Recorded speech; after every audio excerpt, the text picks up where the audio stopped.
Today is April 9th, 2016, and we are in Uvalde, Texas. Uvalde, Texas. Uvalde, Uvalde, there you Texas. go. I am Anna Casey with the Voces Oral History Project, and I'm interviewing Olga Charles. Thank you so much, You're Mrs. welcome. Charles, for taking the time to talk about the Uvalde walkout today. Mm, So first, I'd like to start by asking you some questions about growing up here in Uvalde. okay.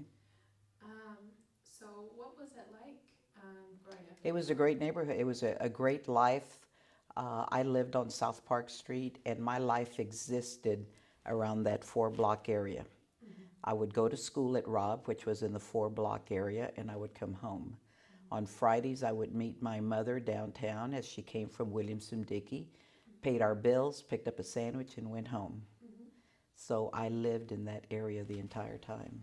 And what was outside of that area? I don't know, actually, growing up, I lived very sheltered. I lived in that area. My father is a sheep sheriff. When he would come home, we would walk down to the park. And so, other than that, I lived in that area. I stayed in my little 4 block area, played with my friends, became very close. They were my family. But that was it. A happy childhood. Yeah. And was your friend group growing up pretty diverse or We were all Hispanics, all and we were Hispanic? all the same age. And growing up, did your friend group speak Spanish or did you all speak English? You know, they may have spoken Spanish and I spoke English. Mm-hmm. Since, truthfully, my first language was English. And by that time here, when you go to school, I will have to admit, when you went to school, you had to speak English. That's all there was to it. Mm-hmm. And if they heard you speak Spanish, well, you got into trouble. Mm-hmm. So consequently, all of us spoke English. You Mm-hmm. know, once everybody spoke English, that's what we would use as we would play. Mm-hmm. And when you were younger, what did you want to be when you grew up? Never thought about it. My Okay. mother always told me that she wanted me to be a bookkeeper because Mm-hmm. my aunt was a bookkeeper and she had a good life. Mm-hmm. So she would always tell me, I want you to be a bookkeeper like your Aunt Julia. Mm-hmm. And what did your parents? How did your parents feel about the schools in Uvalde? Did they feel like they were a good place to get an They just education? knew they wanted me to go to school and get an education. Mm-hmm. And at your elementary school, um, who were the teachers or the leaders? What were they like? I remember my first teacher in the first grade. No, in fact, I started out at pre-primer. And that was Miss Martinez, Alicia Martinez. And again, when I went to school, because I spoke English already, that was a big plus for me. I would, translate for my friends because, so many children would come in and their first language was Spanish. So that for that reason, I was a little ahead of them because the language barrier was not there for me.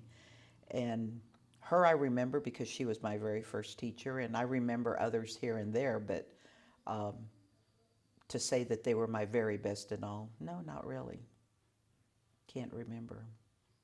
And the was the school predominantly Hispanic, or were there some? Oh, 99.9% Hispanic. Rob's school at that time, when I went to school, the schools were segregated, it's basically.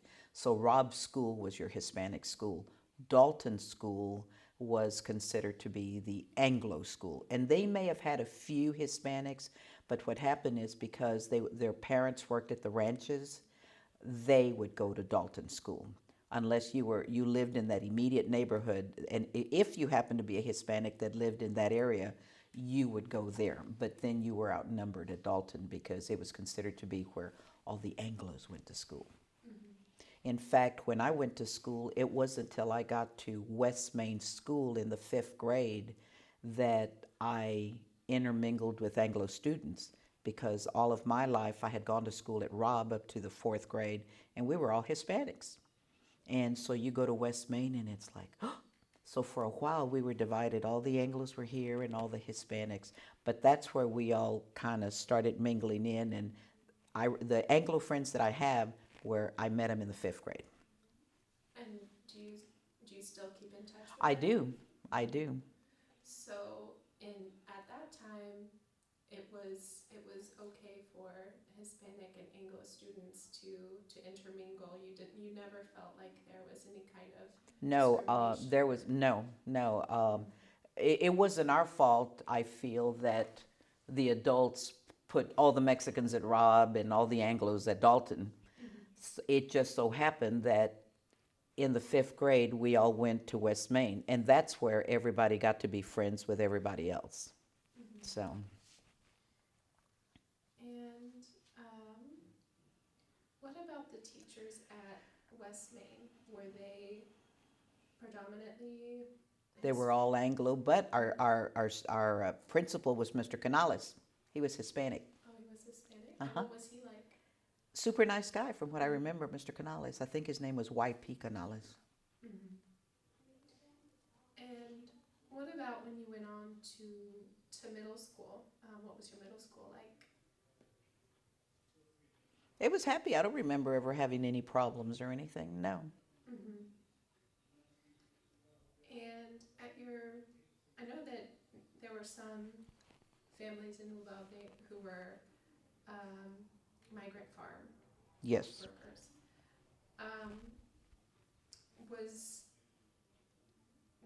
Were there many families at that middle school who were migrant farm families? I'm sure there were, because back then so many of the families were migrant workers, but we didn't identify them as saying, well, he's a migrant or whatever. Right. But I do know that there were quite a few, because that was the method of support for many families. I remember the neighbor across the street, the Ozunas, they started going to work in the fields when the girls were like in junior high, which was a big adjustment for them because they were in junior high, while the majority of the families started off as children at Robb and going. So. So were they treated any different? No. We just knew that they were coming in October and didn't start school in September when the rest of us did. And did you look forward to going to school? Oh, I enjoyed going to school. That was my out. That's where I got to go and see all my friends and have a good time. So I enjoyed going to school. Great. And so I'd like to kind of move on to your high school experience in Uvalde. Okay. So what did your high school look like? What was my high school like? At that point, it was still a fairly new school. And, you had classes, mixed classes, the Anglos, the Hispanics. We all talked. We got to be in the pep squad, and we got to go to the football games and went out of town on buses, field trips and all. So I enjoyed it. I had a good time. I never had a problem in high school. And what kind of kid or what kind of group did you fall into in high school? Were there kind of cliques or? Everybody had a clique. My clique, there were several of us. My friend Elvia, Tila, Mary Jane, David Martinez, Raymond Baca, Jerry Rodriguez, and we always hung around together. We didn't do anything without the other one. Odilia Gonzalez, Odilia got married when we were seniors in high school. She was our cheerleader, and she got married when we were in high school, and we all showed up. She just mentioned she was getting married, so we didn't say anything, and we told them we had to leave. We went to Miss Graw, who was our little lady for attendance, and told her we had to leave. All of you? Yes. She let us go. So we go order a little bouquet, and so the two of them are there because they had eloped, so it was just the two of them. And we all showed up for her with our bouquet and everything, and um, they get married. We go to the Dairy Queen, and of course we didn't have any money, so we bought 3 Cokes and like 10 straws, and that's the life we had. It was fun, you know. We just did fun things, and I enjoyed it when I went to high school. I never had a problem. And were you a good student as well? I was fair. I was fair. I did C's. I wasn't an A student, but gee, now that I'm at the schools all the time and I see, I was smart. But in that era, I was a C student, so. And what were your kind of educational aspirations, or what did you want to become? I knew I was going to go to business school just because I had always been told that. So back then there were business colleges in San Antonio that were like for 9 months. And honestly, that's what I thought. My mother started getting sick, really sick by that time. She died of cancer. And for the longest time, well, my entire school life, I was dealing at home with the sickness, the illness of my mother. You know, she died at the age of 40. And so I would go to school to get away from the problems at home. She would be at the hospital in San Antonio, and the neighbors took care of us. Daddy would work, but when it got to the end, he moved to San Antonio to be with her, to take her and go to work. And back then in San Antonio, you had the stockyards, and Daddy would shear sheep at the stockyards in San Antonio, and then go see her at Santa Rosa Hospital, which was downtown. And it was a rough childhood in that point, because I was the cook for my brothers. I was, you know, I washed, I cleaned, and I guess that's why I really wasn't interested in anything else, because it was rough. But the neighbors were so good, you know. That was the time, and you know, one of the neighbors across the street had 10 kids. One of the neighbors across the street, the Ozunas, well, the Ladas had 10 kids. The Ozunas, there were 3 girls. The Gomez next door, they had 2 daughters. And those families always, the Mojicas lived down the street, and Mr. Mojica drove a bread truck for buttercrust. And back then you could go buy a loaf of bread for 10 cents. Then it went up to a quarter. So, and sometimes if he had day-old bread, he'd say, hey, I have some bread left over. And I was the family also that at Thanksgiving, the organizations would come and they'd give you a turkey. Oh, wow. It was hard, but she would always tell me, you don't want to live this way. You don't want to live this way. And so to me, my insurances have always been real important, so that, you know, I can keep myself going. But it was a rough life. As far as at home, nobody knew what was going on because you're at home and you kept it at home. So, gee, I hadn't thought of those times in a long time, but it was rough. It was rough. And my Aunt Julia would come and visit, and then it was hard when my mother had surgeries, and the ladies from the office from the Williamson-Dickey would come and visit her, and you know, they were ignorant, they didn't know, and she had breast cancer, so they're coming and asking questions. They would leave, my mother would be upset. I remember going to the doctor with her on the bus, and we went to the doctor, and it was her last appointment after 5 years. So we're all excited, it's the last appointment. We walk into the doctor, she walks out, and she just didn't seem like herself, so we're walking, and it was right by the Baptist Hospital downtown, and she just breaks down and cries, and there's a little park, and we sit down. I said, what's the matter? The cancer is back, so now it's the other breast. And shortly after that, she just, you know, she gave it the good fight. And so after she passes, I became responsible for my younger brother.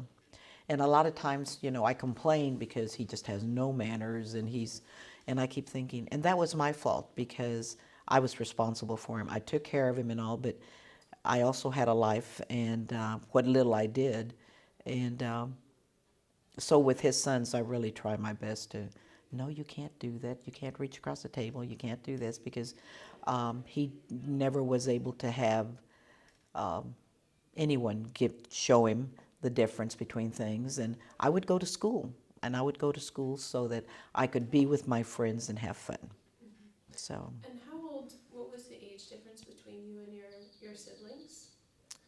we're all 4 years apart. So my older brother and I are there's a 4 year age difference between the two of us. And so it's an 8 year age difference between my younger brother and he. We're all 4 years apart. And would you have to help them with their schoolwork and things like My that? brothers were all real smart. They'd have to help me. That's the advantage, is that they were super, super intelligent. So now I will tell you one thing that we've never really said anything. My brother wanted to go to West Point so bad. Oh, he wanted to go so bad.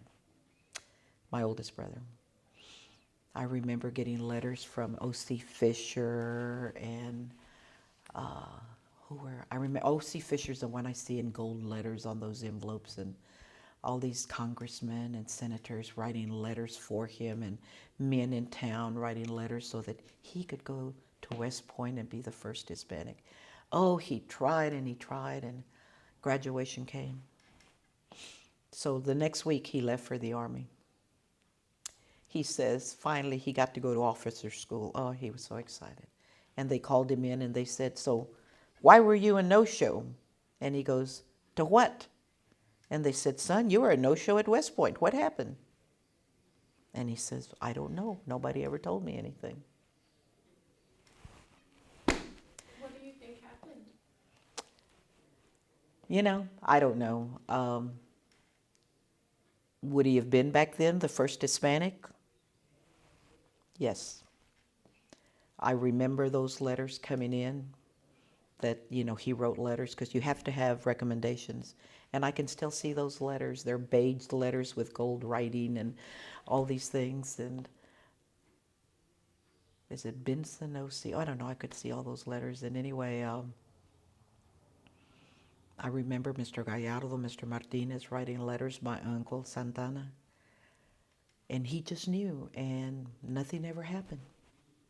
So anyway, because he was a no-show, of course, he couldn't go anymore. But he struggled really hard, and he knew that he couldn't get very high, because unless you have an education with the service, you can't get any higher. So it took him like 10 years to get his degree, but he finally got it, and he retired as a lieutenant colonel. But that was something that has always stayed in our mind, wondering, he doesn't like to talk about it, but I remember he telling my mother, and we were all like, well, I guess it got lost. And what was the community's reaction? Well, nobody ever knew. Nobody ever knew. Nobody. It was just, that was it. Okay. Well, kind of going back to your high school experience, were there any teachers at the high school that you remember or that you looked up to? Everybody liked Miss Guthrie. Trying to think if she was our English or history teacher, but everybody loved her. She was just the nicest thing. I remember her. She was just really nice, and everybody remembers Miss Guthrie. I think if you ask anybody in our class, they'll remember her. She was such a nice lady. So, but I had a good high school. I never had a problem in high school. Never. So. And that kind of brings me to another question. We learned in our class that some people at Uvalde High School felt that as freshmen, some of the Mexican American students were tracked, that they would be put into the college group or the not college group. Did this happen to you, or did you notice that at all? Never. And were the classes at the high school pretty diverse? Were there? Mm-hmm. And did the Anglo students and the Hispanic students Mingle? Yeah. interact? And they were friends? Yeah, there was never an issue. I mean, again, they all had their group and we had ours. But if you were in a class, everybody would talk and interact with everybody. I never felt that there was ever a discrimination as far as, you know, you're a Hispanic or whatever. That was never the case. Mm-hmm. I never felt that. So you felt that Hispanic students had the same Mm-hmm. opportunities. What about outside of school? Was there any discrimination in the community that you felt or that you had heard about from others? I would hear it other people say, oh, well, because we're Hispanics, is whatever. I would hear it. As far as me experiencing it, no. And so you were a senior when the walkout Infamous started. walkout happened. The infamous walkout. So walk me through kind of a typical high school day before the walkout at Uvalde High School. You go to school. I went to school to see my friends and have a good time. I love going to school because my friends were there. You'd go to school, you know, your day goes on, and we'd go to the cafeteria and lunch and sit there and chit-chat and laugh and have the best time. And it was a typical day every day. And we'd, you know, at the end of the day, we'd walk home or we'd catch a ride with someone, and or we'd go to football games, and everybody's laughing and talking. It was a great day. And then the infamous walkout came, and it was so difficult because. Can I ask when you first heard about the walkout, when it was going on? When did you hear something? Well, all I know is that one day I come to school, and friends, close friends, are talking about, you know, that did I hear what happened in Crystal City and whatever. And I had heard about it, but honestly, I wasn't interested. I mean, I'll tell you up front, I had heard about it, and it was like, oh my gosh, and all of these things are going on, and, you know, they're not going to school. And I had heard many things about Crystal City.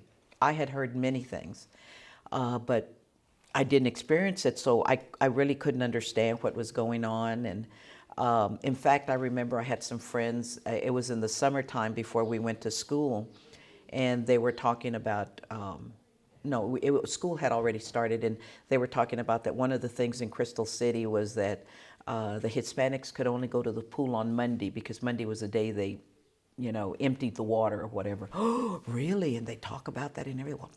I don't experience it here. I don't even think at that time we had a pool. So, you know, that was nothing that really bothered me because I didn't understand, you know, and I had heard that. And, but as far as anything happening in Uvalde, no, I had not heard that anything was, you know, going on here. And then one day you get to work and they're, you know, to school, and they're talking about what happened. And, you know, I hear that, Jose Angel is in Uvalde, and that he's got other people in Uvalde that are getting very interested in him. And the high school kids are coming over and saying, well, they've been going to meetings. And right off the bat, that was too radical for me, and I was not going to go.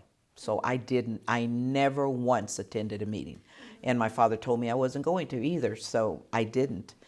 And the animosity started building up. You could feel it with some of the students that we had been friends with. And why haven't you gone to the meeting? This is what's going on. And I said, well, my father says I can't go. I don't know what y'all are talking about. And, well, you know, they don't, no quieren los mexicanos and all of that. And I couldn't relate to it because I'd never had that problem. And so anyway, they're coming in and they're saying, well, we're going to go picket in Crystal City. And to me, I could care less what was going on in Crystal City. But when it came home and it was affecting my friends, you know, I'm going, well, why are we doing this? And I'd go home and my father says, you know what, we've never had that problem. We're not going to get involved. Okay, so we didn't get involved. But then one day we go to school and they're saying, we're going to have a walkout, and we're all walking out at, I don't know what time it was, 10 o'clock. They're all going to get up and leave. And they were telling us we're going to do this. And my father said, you will stay in school. And it was so difficult to be sitting in a classroom and your peers that you love got out and they walked out. Mm-hmm. And you stay behind, and it's like you're looking around and going, oh my gosh, what just happened? What happened? How many people do you remember the class that you were in when they got up and left? No, I don't. But I remember them getting up and leaving. And the Anglo kids are going like, well, they're in high school. They're going like, hey, why are y'all walking out? What's going on? And, and the Hispanics are over here. And it was like, I guess I was embarrassed that they got up and left. Why are you leaving? We're not having any problems. And they left.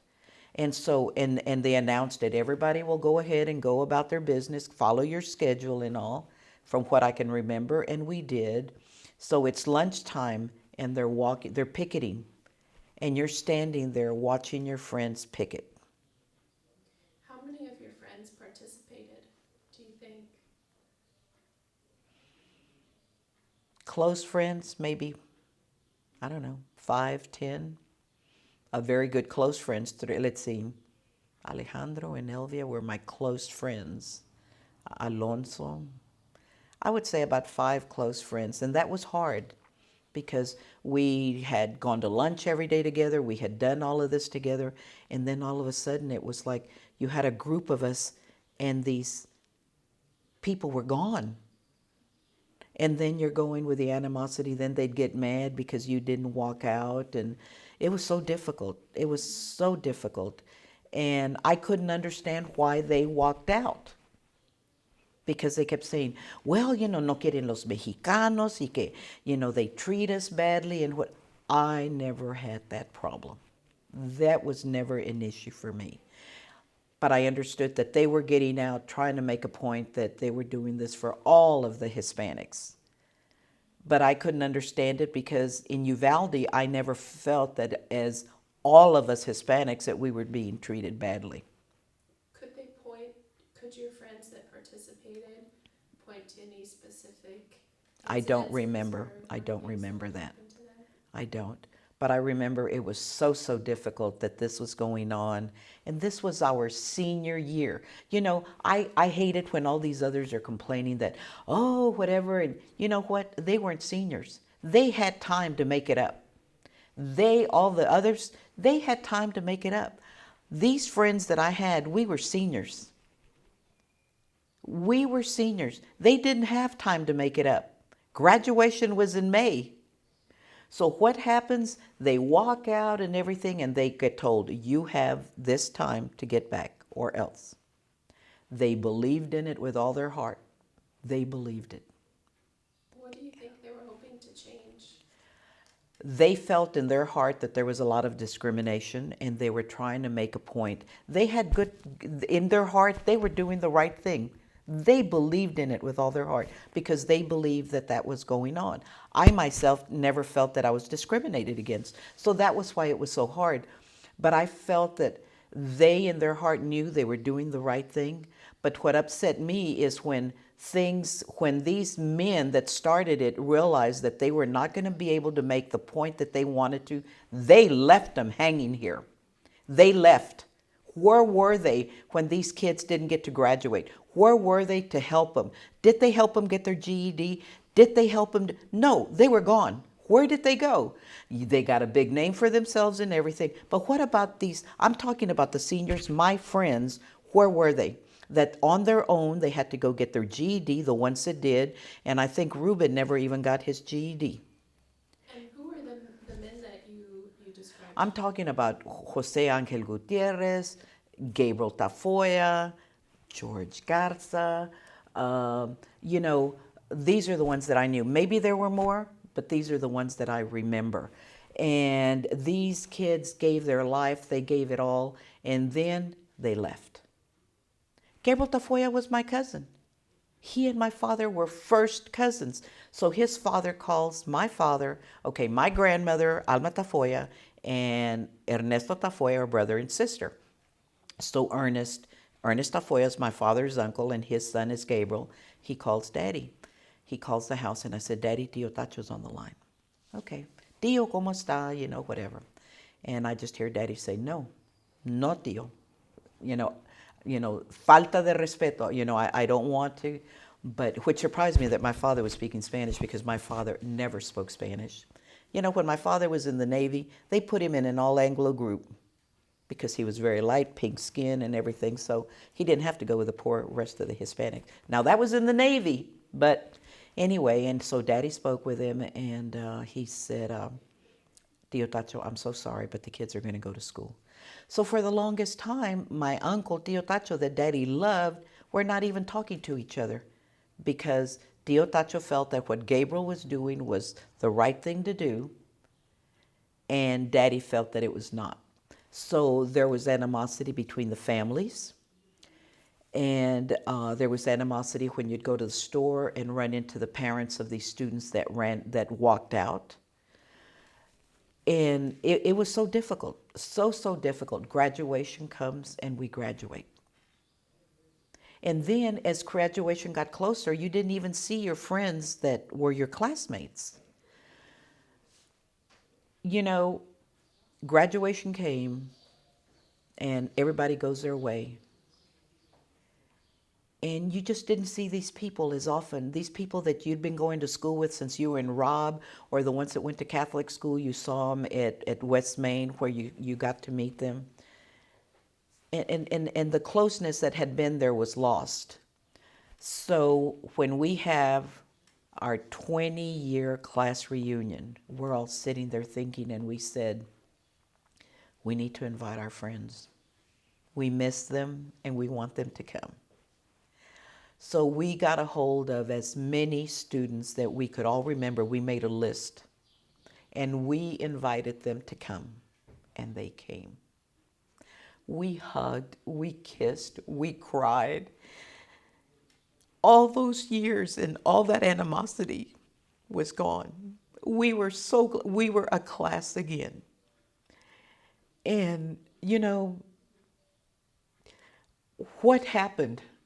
What was accomplished? Nothing. And again, I'm speaking on the seniors' behalf, being that I was a senior. And it was so good. They all came, and they were kind of shy as they walk in, and everybody's, oh, you're here, hi. And from then on, we were having them every 5 years because we enjoyed seeing each other so much. And the students that we hadn't seen really in those 20 years, we picked up our relationships again, and we're calling each other, come over and let's meet for dinner. And we were able to get together again. And my thing is, you know what? Now when I got the phone call about this, I couldn't believe it. I said, why bring it up again? Because you know what? We're doing fine. Times change, people change. I am so involved in the community, so involved in everything that I do. And I do it as my name is Olga Charles. And the reason I say my name is Olga Charles is because when I'm a speaker somewhere, whatever, and I say, you know, good evening, welcome, this is Olga Charles, and everybody will always say, what is your name again? Olga Charles. But everybody knows that I am a Hispanic, and I'm proud to be a Hispanic. And I feel that everything that I do in the community is to help my community. Not so much to help the Hispanics, not so much to help the Anglos. I do it to help our community and our children. I do newspapers and education. I get money, I get donations so that I can take newspapers to the schools. Yes, I do feel that a lot of times in our Hispanic families, children do not know table manners. They may not know. At this point in our life, I feel children are having children. At the school, the superintendent, I work with her closely. She'll call me and say, let's have some etiquette classes for the kids. And I will say 90% of them are Hispanics. And it makes me feel good that I can have a class and teach them how to use the right plate, you know, how to use the right fork, how to use the right glass, how to do things.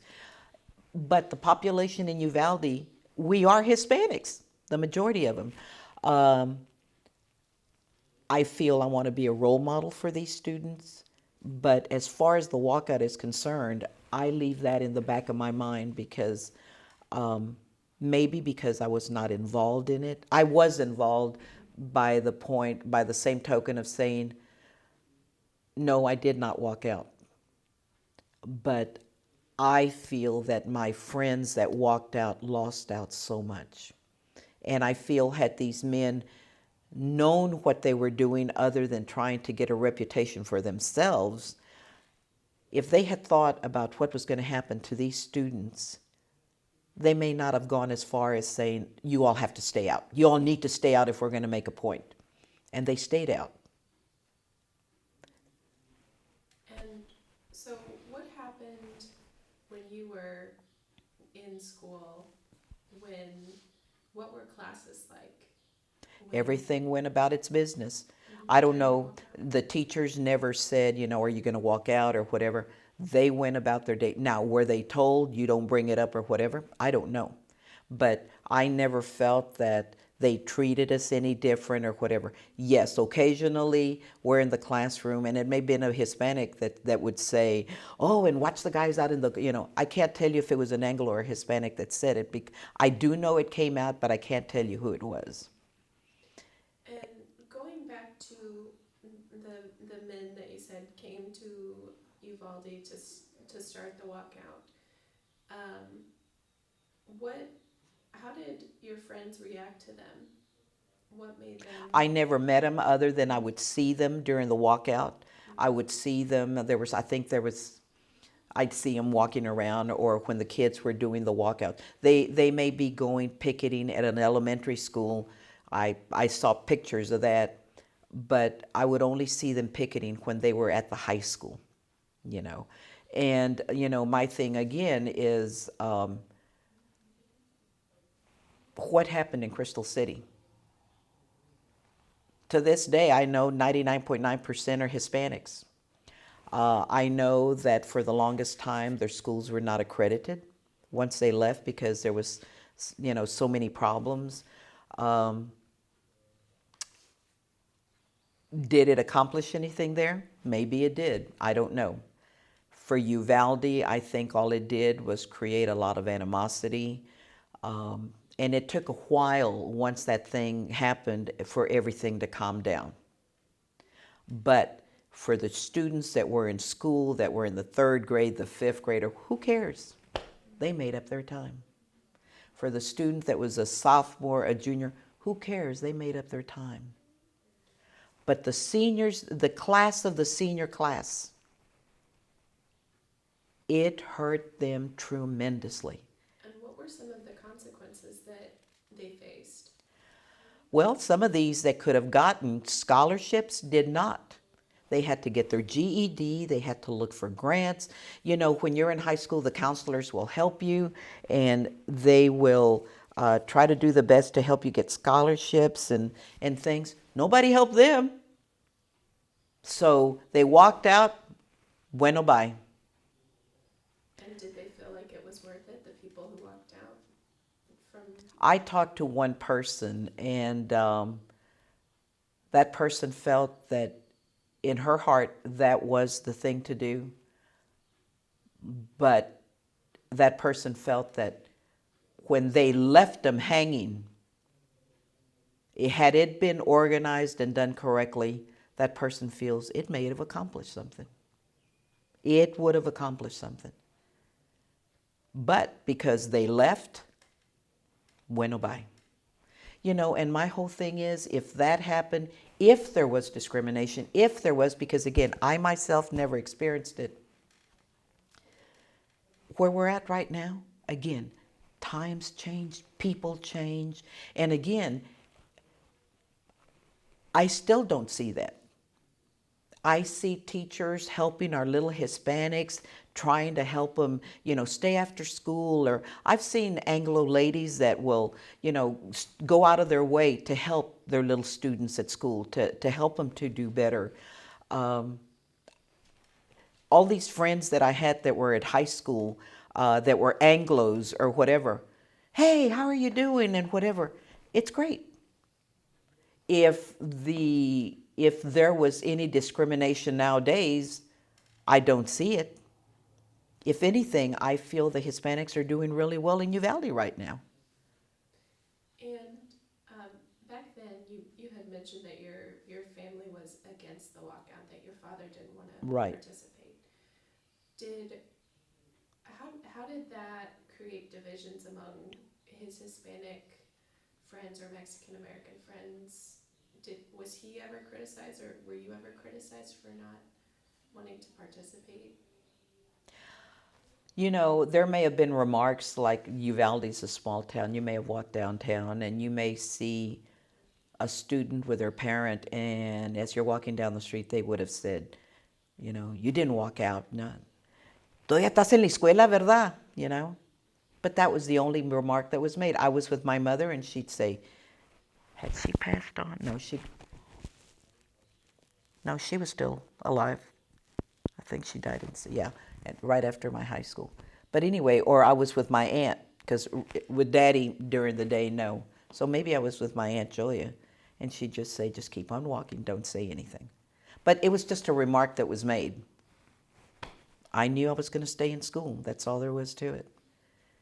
You know, I know that the students that walked out, they got to be very close because, you know, they had their meetings, they had this, all these things that happened. And because they all suffered this, was it suffering? I don't know, because they all participated in this function, they all got to be very close. So by the same token, the rest of us that did stay in school, we got to be very close.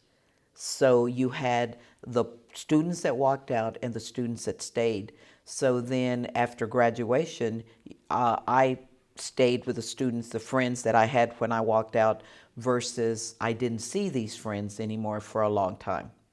And you would see them maybe from afar and they'd wave. But it wasn't until we had our 20th class year reunion that we made it a point, and we got out our annual and we said also, once we got together, if we missed anybody, please tell them we want them to come. We invited friends that weren't even in the walkout. If the girls got pregnant out of high school and they should have graduated, we invited them. If we had friends that lived, and I think Alfredo was in California when all of this happened. But being that he was from Uvalde and he went to school with us, you know, he came. If I'm not mistaken, we had our friend MJ that her father was in the military and she moved to New Jersey or whatever. But she would have graduated, so we invited her to come back. We invited Alfredo to come to our 20-year. We wanted everybody. And like I said, we hugged, we kissed. I'm so glad to see you. We were everybody was dancing with everybody. And did they say anything about the walkout? Never was mentioned. Never came up. Never came up. And so then, because it was so successful, we said, well, let's have one, you know, next year we did. But we started doing them every 5 years, and I remember running into this guy, and I said, oh, I need Hector's address because we're going to have a reunion. He says, ustedes es puro party, ¿verdad? And I said, we're making up for lost time. But, you know, to me, you know, it's been so many years, and when I got this phone call, I go, oh, my gosh, let's let it go. Let us be in peace.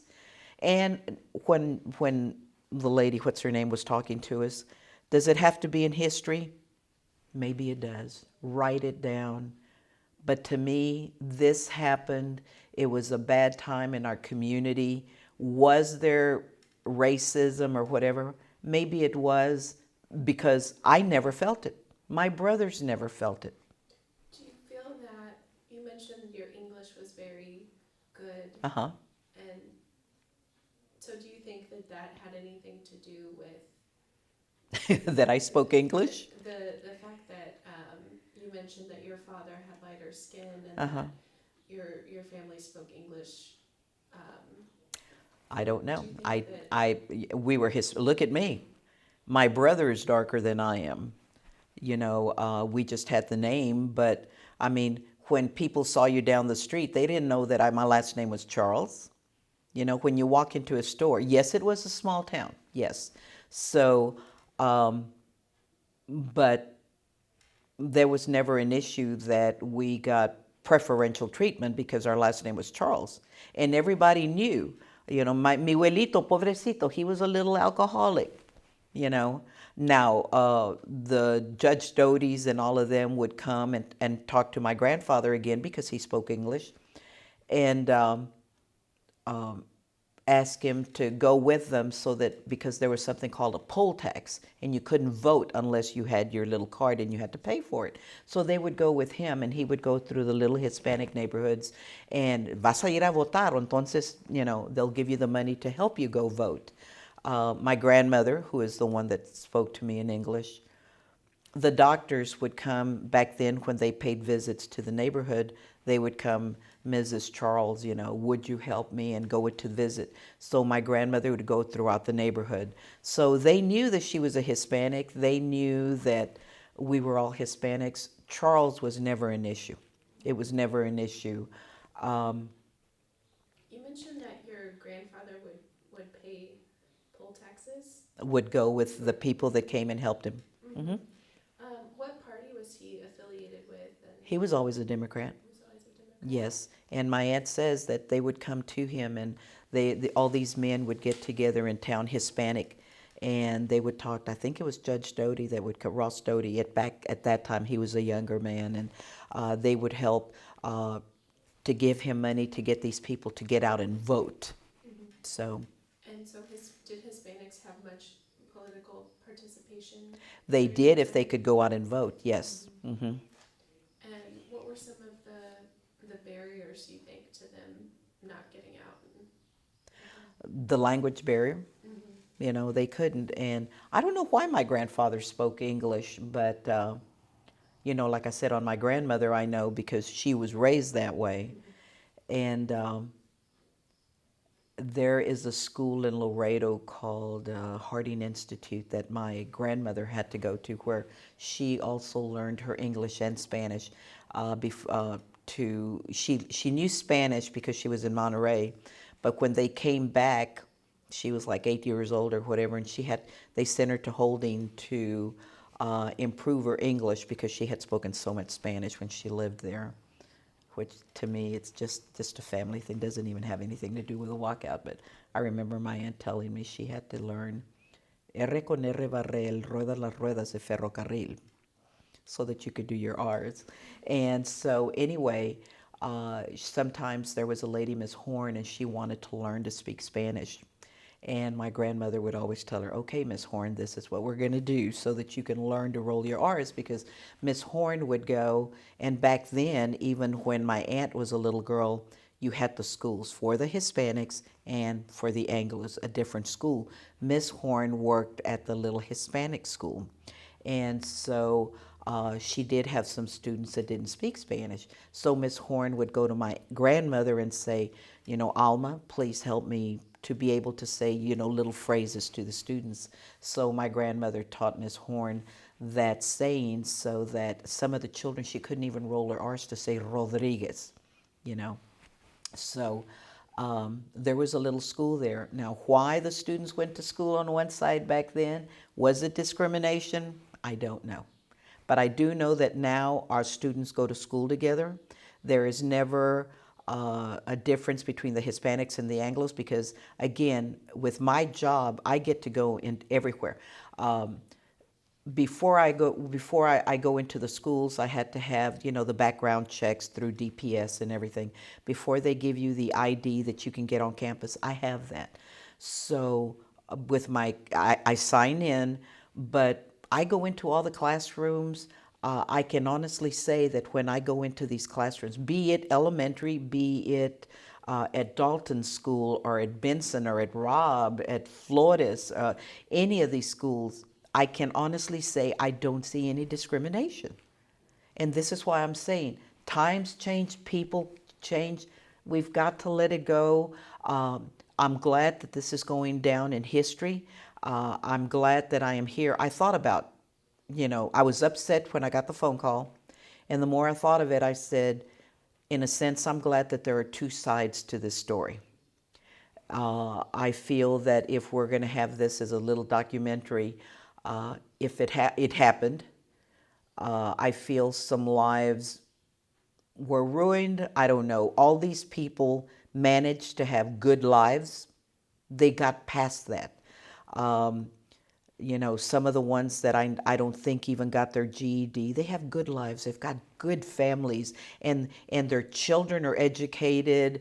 They live well, And then some of the ones that I knew, yes, they went to college. One of them is a CPA, another one was a principal. But that is always in the back of their mind that they were in the walkout. And whatever they accomplished on their own. They accomplished because they were smart. They accomplished, because they were smart and they wanted to go and they wanted to be a counselor, be a CPA. They did very well. They did a heck of a lot better than I did. But I'm content with the way I feel I've been very blessed in what I do. So I feel that we as a whole class did very well, considering we went through this time period in our lives. I feel whatever happened because of it, in the long run, we had very good lives. And do people still talk about the walkout today?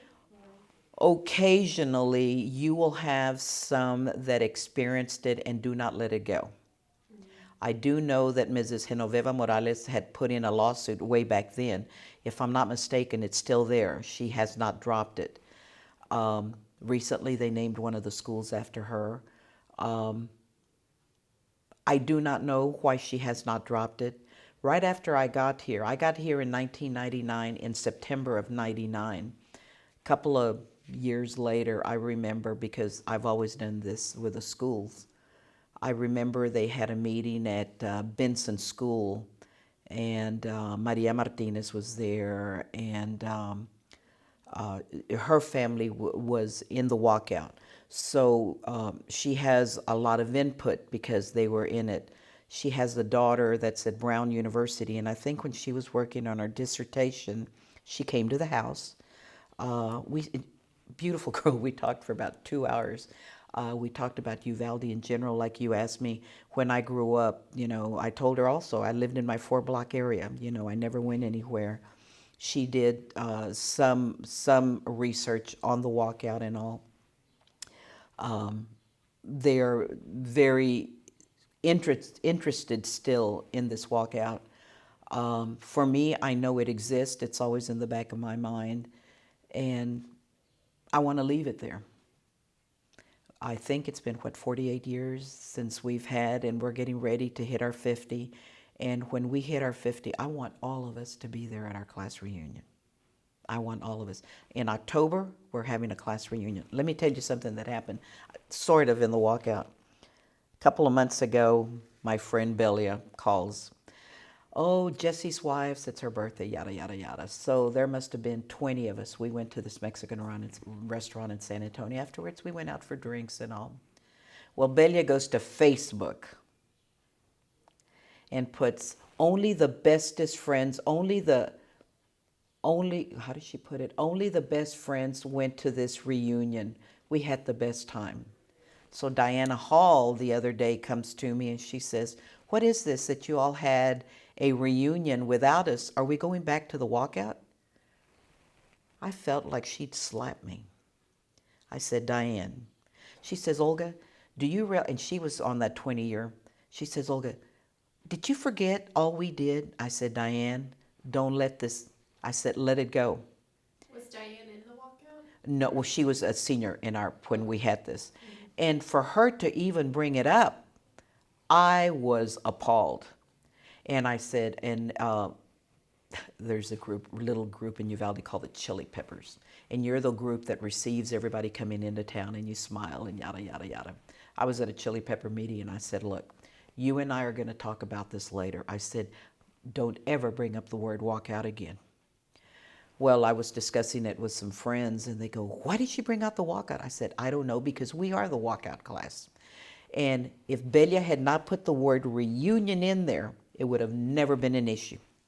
And then I get the phone call about this and I'm going like, oh my, ouch, oh my God, we are bringing this up again. And that's something that we've always tried to get away from. So I'm supposed to take her to lunch next week and tell her, please don't ever think that this is a walkout thing. Because Belia just put reunion because a bunch of us got together. I said it was never an issue that we were having a reunion, without including everybody. So now in October, the girl Brenda comes to me. She says, Olga, you coming to our reunion? Yes, ma'am, I will be there. Because I never want that word walkout to come out again. So come October, I've got to call all my little groupies and say, we are going to that reunion. It's Friday, Saturday, and Sunday, at least Saturday night. We will be there. So you feel like the walkout was harmful to your school experience overall? It ruined my senior year, which is always your fun and everything, ruined it.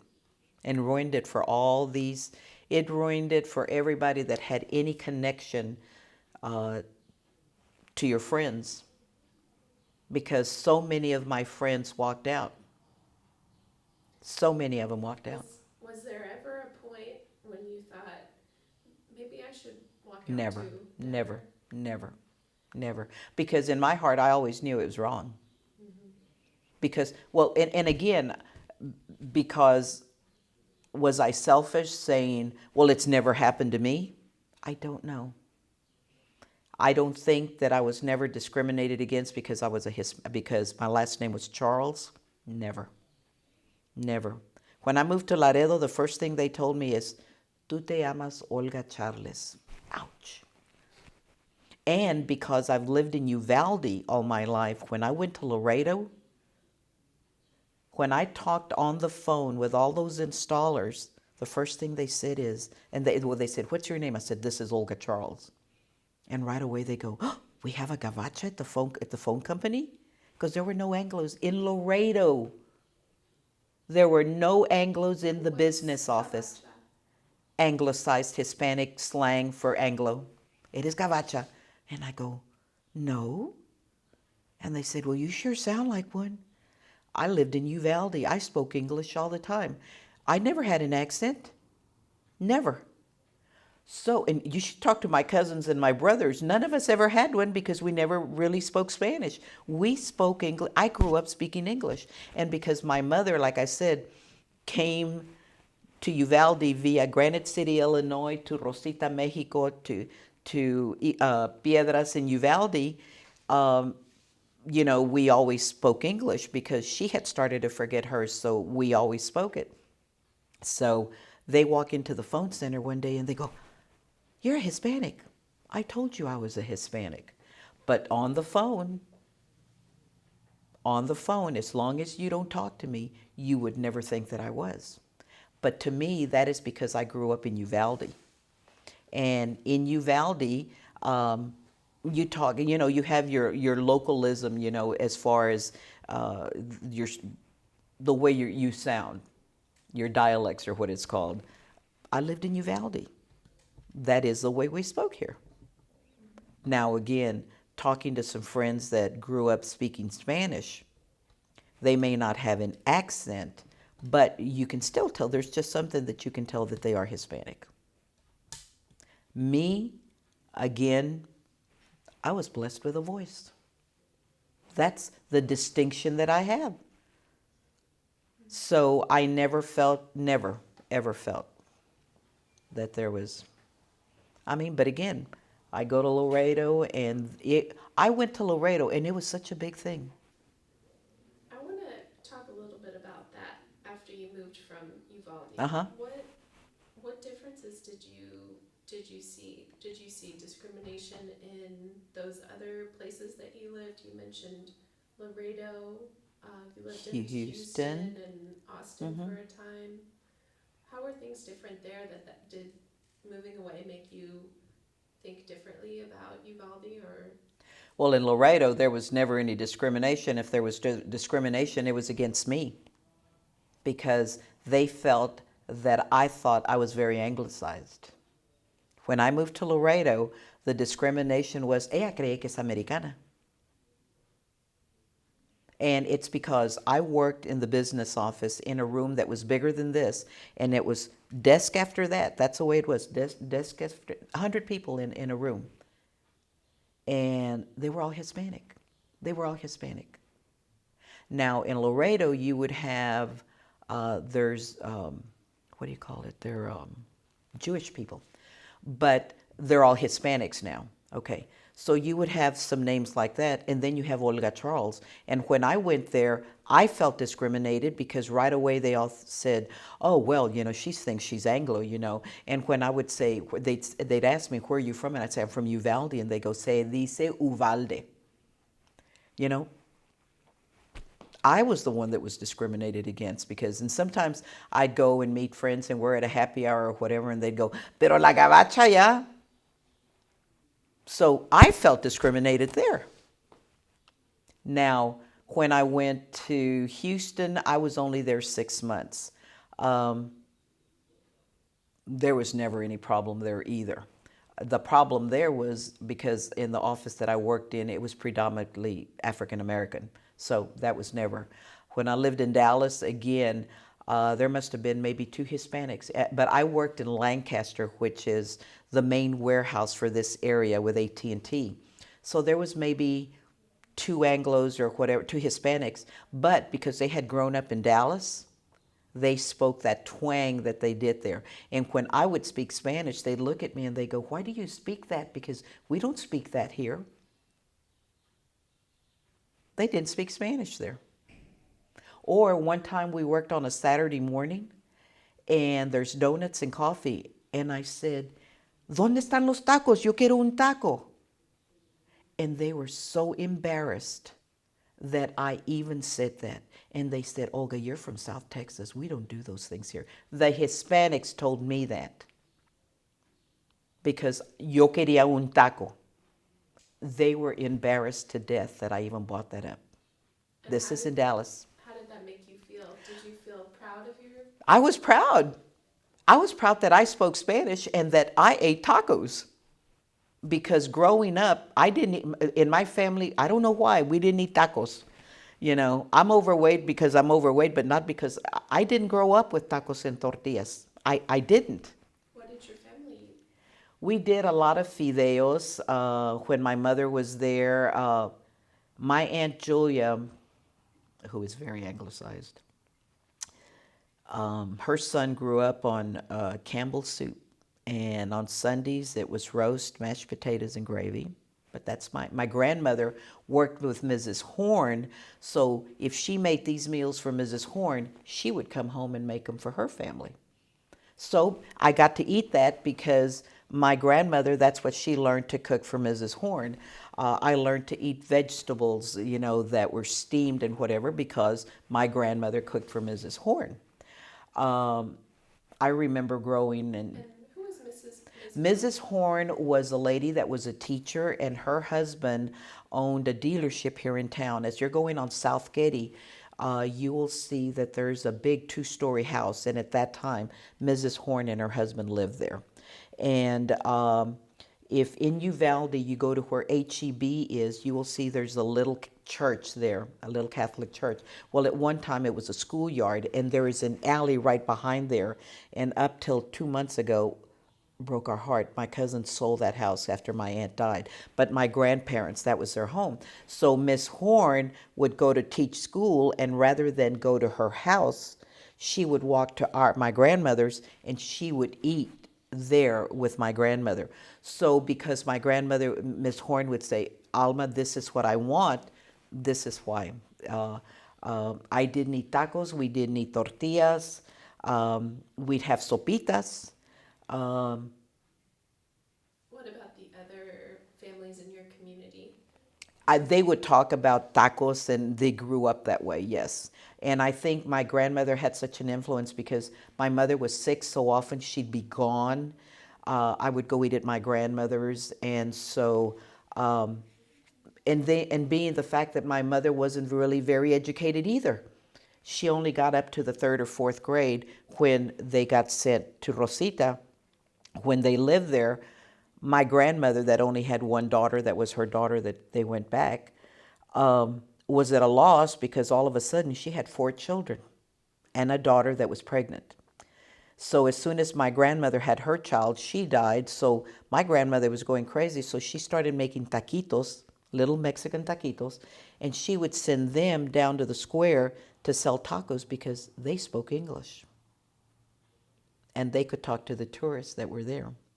Of course, to them, they were embarrassed to death that they were having to do that because my grandfather was working in a refinery, and they talk about how they used to wear these white starched dresses to school, with the hose and ponytails and all. And then here they're living this life that, what's going on?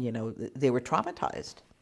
And so then the oldest brother at 16 goes to Eagle Pass, yada, yada, yada. He brings them over. So she herself never learned the skills of cooking and whatever.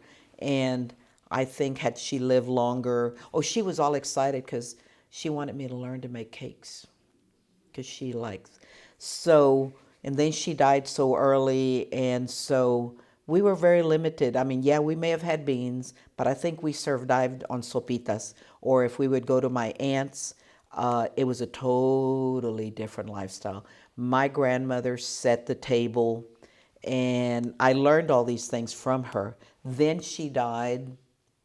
Well, I'm talking a lot, but she died when I was young, that I remember. I must have been 5 years old when my grandma, but I remember going and doing that. And then my Aunt Julia would come over and she would tell my mother, okay, this is what we're going to eat, because my aunt worked a lot. And she would tell my mother, this is what we're going to eat. I went to a doctor when I lived in Dallas that hypnotizes you and to help you lose weight. She hypnotizes me. Where are you? Well, I was little. I had a little hand, I remember. She says, open the door. I couldn't reach the door. I opened it. She says, what do you see? And I saw my grandmother. She was hanging clothes. And I was there playing with a dog, Jackie. She says, okay, go on. So I did. And every single time I was waiting for my Aunt Julia to come. Why? Because we were going to eat. And she says, Olga, you associate being happy with eating. Hello? But I did. Oops.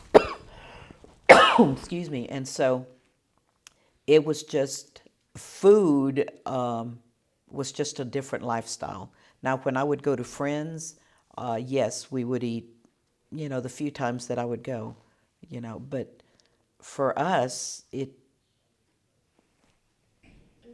mentioned when you went to Laredo, people called you chavaca. Gabacha. Did you ever experience anything like that in Uvalde? Or Never. Even among the Hispanic Never. community? I guess because they all knew me already and they knew that I was. But in Laredo, I felt very discriminated against. And it was only because I hated to speak. And then the sad part was I would speak Spanish. Oh my gosh. And they laughed and they laughed. And they would cry. And I'm looking at them and I go, well, what did I say? And they go, Olga, your Spanish is horrible. So a lot of times I didn't say much. I would go to places and I would listen to what they would say so that I could speak, because they would laugh at me because they said I spoke Spanish with an accent, an Anglo accent. So I had to really pick up on what they were saying. I had this good friend, Donna Acevedo, and her mother was Miss Macaulay, was her maiden name. Well, no, Macaulay was her name. She was originally from Monterrey, and she married Mr. Macaulay. And she sat me down. Of course, now at this point, she was like 80 years old. And she sits me down. And she says, Olguita, ven acá. And she says, in Spanish, tú necesitas aprender el español, porque lo hablas muy feo. Very incorrectly. And so she started telling me little phrases so that I could pick up on it. And if I was with her at a function, because I'd spent a lot of time with her daughter and all, she would just look at me and I knew I said something wrong. So she would take me into her home and she would tell me, okay, now when you're here, this is what you need to say. And I picked up on the Spanish. It's gotten better, but if you don't use your correct language, you will lose it. Things have gotten better in Laredo because I still go there a lot, but it's more diverse. I think they've got people from other countries, and also it's not so much a problem. But in 1978, when I went, oh my gosh, it was horrible. All the phone company, and because Every installer, the guys that work, if they went to your house to install a phone, if they went in to put a jack, if they went in to put something, they had to call in.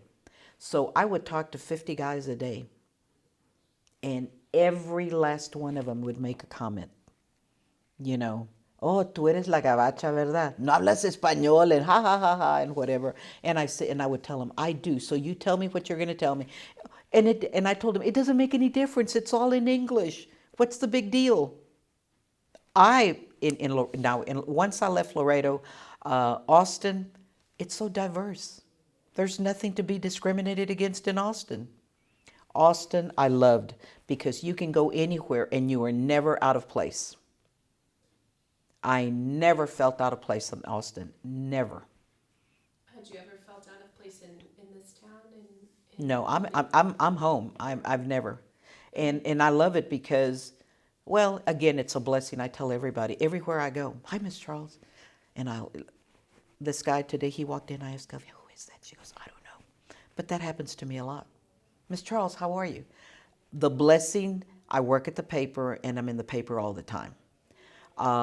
When I got here, because they had sent me to voice lessons, at that time the radio was locally owned, so anytime we had I help a lot at the library, so anytime that we needed PSAs for the library or whatever, I would go to the library, and the little girl at the radio station was, good morning, Uvalde. We are so glad that it's a beautiful day. And so I'd get there, good morning, Uvalde, what a beautiful day. Well, yeah, everybody knew who I was. And that is why I have the recognition, because I can sit at a restaurant and people will come to me and they go, you're Miss Charles, aren't you? It's a blessing. It's a blessing. And what kind of work now do you do at the newspaper? I do newspapers in education, but that includes doing all the classes for the superintendent when she needs she may need she may have somebody come to visit from out of town, and she just wants somebody to take them and introduce them. They call me. I do classes with the kids as far as their, etiquette classes, customer service classes, because they don't know how to say thank you. They don't. So, and that is to me a blessing that I can go and teach these kids. And yes, they're all Hispanic, but it doesn't mean that they don't know this because they're being discriminated against. Right now, that's just across the board. That's across the board. And that's the feeling that I have. It is across the board, and not the fact that they come from a Hispanic family. And can you talk a little bit about when you came back to Uvalde and why you came back after you had moved away for your... I had never planned to come back home. When I bought my house in Austin, I wanted to stay because, again, it's so versatile. Anywhere I went, you're never out of place. And it's a blessing that I can meet people very easily. So I knew a lot of people. And I thought, this is where I'm staying. But Daddy came to live with me. When I bought the house, he came to live, and he was sitting out in the patio, and my aunt says, Ele, it's time to go. And he says, no, me voy a quedar. I said, you're staying? And he goes, yeah. Okay, stayed for 5 years. And he kept telling me, I want to go home and die. I want to go home. I said, Daddy, you're not going to die. Well, we had to sell. I left everything in storage looking for a house in San Antonio. And I'm working when my cousin calls me and says, the ladies in engineering, 40 years together have worked, are retiring. One is sick and the other one knows she can't work with anybody else. So I thought about it and I said, I will take a downgrade so that I can go home, so that Daddy will be happy. Daddy was all I had left. Well, I have my brothers, but... So I told him. Oh, he was so excited. So the placement bureau goes to my boss and says, does Olga really want to go to Uvalde? There's nothing. You know what the socialite that she is? And they said, she's from Uvalde. Oh, okay. 2 days later, I get here in September of 1999. And I lived with a friend, and Daddy had a little apartment, just his size, so I was with a friend. So I'm at Maruca's, and her niece comes and says, there's this little house for sale. Okay, so I buy it. And then Daddy dies. And I thought about it and I said, you know what? I don't want to leave anymore. I've already been all over the place. I'm going to stay in Uvalde and maybe I can help or do something. So I guess I've been back a couple of years. And the library is, they're building a new library. So I get involved with the library, which was the best thing I could have ever done. And because of my involvement with the library, it opened so many doors for me. And do you know that people thought that I was from somewhere else? People in Uvalde did not know that I was from Uvalde. That's how invisible I was when I was here. I left when I was 28 years old because I never belonged to an organization. I didn't know what that was. I wasn't brought up to be in organizations. I knew I had been a member of the walkout, but my father said, yes, you can go. No, you cannot. I remember when my mother died, he comes to me and he goes, what am I going to wear? Okay, well, let me go lay out your clothes. So I come back and people see me with my Aunt Julia, and her name, of course, her maiden name was Charles, but her name is Julia Garcia. And I move back and everybody says, oh, Miss Garcia, is this your daughter? Oh, Miss Charles, is this your daughter? Everybody thought. But I came back at the right time. I raised $160,000 for the library because people liked Olga Charles. Olga being, they didn't say Olga is a Hispanic, Olga is an Anglo, but I will tell you, I went to only Hispanics. But you know why I did that? It is called Los Amigos Room at the library. We were one night at the meeting, and they said, Nancy Feely says, Olga, you think you can raise $100,000? And I looked at her. You know what committee she put me on? With Dolph Briscoe, Merlin Maxey, Bert McNelly, Craig Arnett. Merlin Maxey owned the insurance agencies. Merlin Maxey owns all the Exxons, Governor Briscoe.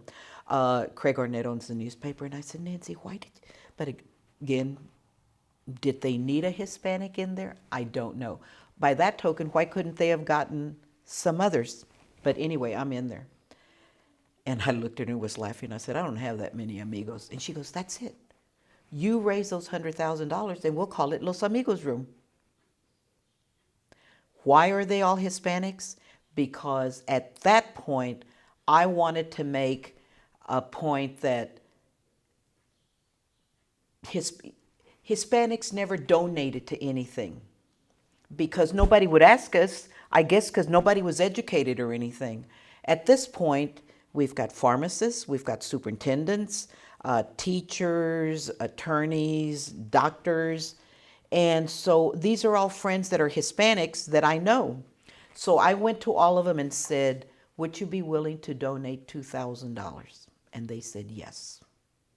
So when you go into the El Progreso Library, the main boardroom is called Los Amigos Room. And when you were growing up, were there Hispanics in the community who had those professions? No. So in my mind, I was trying to make a point that we have arrived. We have arrived. That was my main thing when I did that. And you didn't really have any wealthy Hispanic families. Like Mrs. Martinez, I went to school with her son David. She was a school teacher and he was a businessman or whatever. So to me, that was the rich Hispanics, you know. But everybody else was basically, you know, poor Hispanics working. And you didn't I mean, if they were a teacher, it was like, oh my God, she's a teacher, you know. So that was, growing up, that was, you know, if you wanted to be a teacher, well, golly, never knowing that they didn't make any money. But, you know, the thing was that they were teachers. Growing up, they were all, you know, migrant workers or working menial jobs.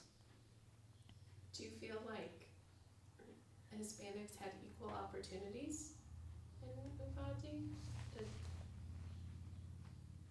Equal in. that they could grow up to. They could, they just didn't have the means to help them get to that point. I have a friend that I ran into that I had asked him for $2,000. And I went to visit him, and yeah, okay. And he says, Charlie, do I look any different? And I looked at him and I said, ya no estás tan prieto. And he goes, well, that's because I don't work in the fields anymore, you know? He's an attorney now, you know? So it was funny, you know? And so now he's an attorney. So to me, all these people that I went to that were before me and after me and during, the majority of them have all become doctors and lawyers and attorneys. But did they do it to push themselves because they were Hispanics? I don't know. I don't know. I know that I grew up with friends that knew that they were going to be attorneys, so the ones that did not graduate, they knew that they were going to have a profession. They had a harder time because of this, but they knew that's what they were going to do. I never knew what I wanted to do. I feel that I've led a very good life because I've been blessed, and because of this, because of the blessings that I have, I can basically go anywhere and do anything. And it's never because I'm a Hispanic or not. I've always felt I am me. And when I go and do things, it's because it's a blessing that I've been given.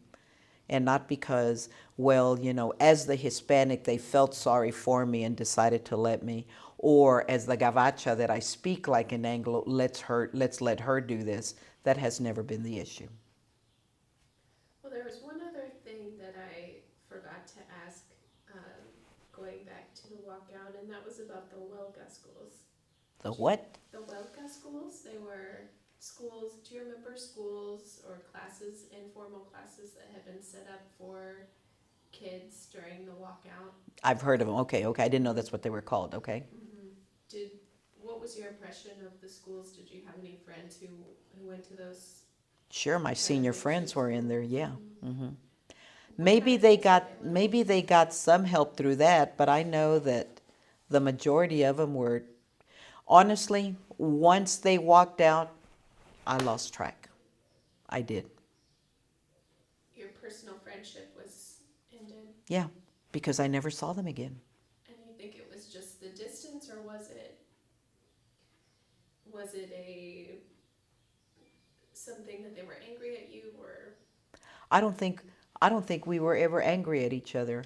I think it was just that they had made a decision, and unfortunately, this is the consequences of the decision.